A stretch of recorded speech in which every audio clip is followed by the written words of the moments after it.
HN న్యూస్కు స్వాగతం. తెలంగాణలో అక్టోబర్ నెలలో కురిసిన వర్షాల పూర్తి నివేదికను చూద్దాం.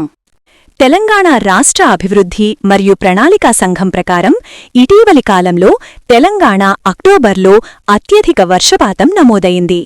రాష్ట్రంలో 174.9 మిల్లీమీటర్ల వర్షపాతం నమోదైంది. ఇది సాధారణ 89.4 మిల్లీమీటర్ల కంటే దాదాపు రెట్టింపు. ఇది రాష్ట్ర వాతావరణ సగటు కంటే 96% పెరుగుదల మరియు అక్టోబర్ 2024 కంటే 189% పెరుగుదల.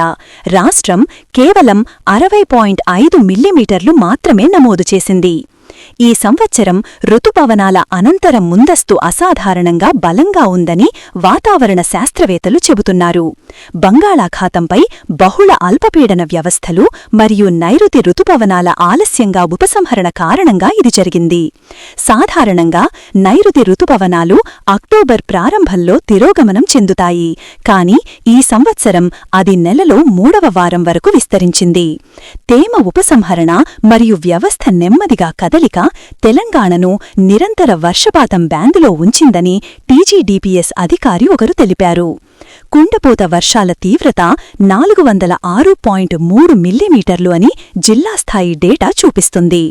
33 జిల్లాల్లో 6 జిల్లాలు గణనీయమైన అదనపు వర్షపాతం సాధారణం కంటే 60% ఎక్కువ నమోదయ్యాయి.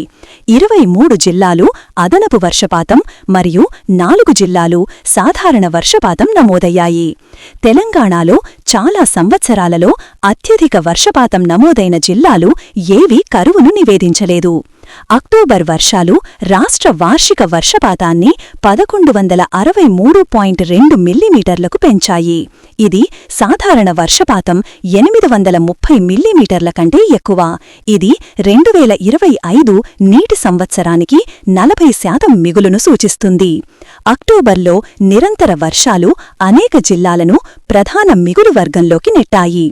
నాగార్జునసాగర్, శ్రీరాంసాగర్ మరియు మద్మనీర్ వంటి జలాశయాలు ఆరోగ్యకరమైన ఇన్ఫ్లోలను నివేదించాయి.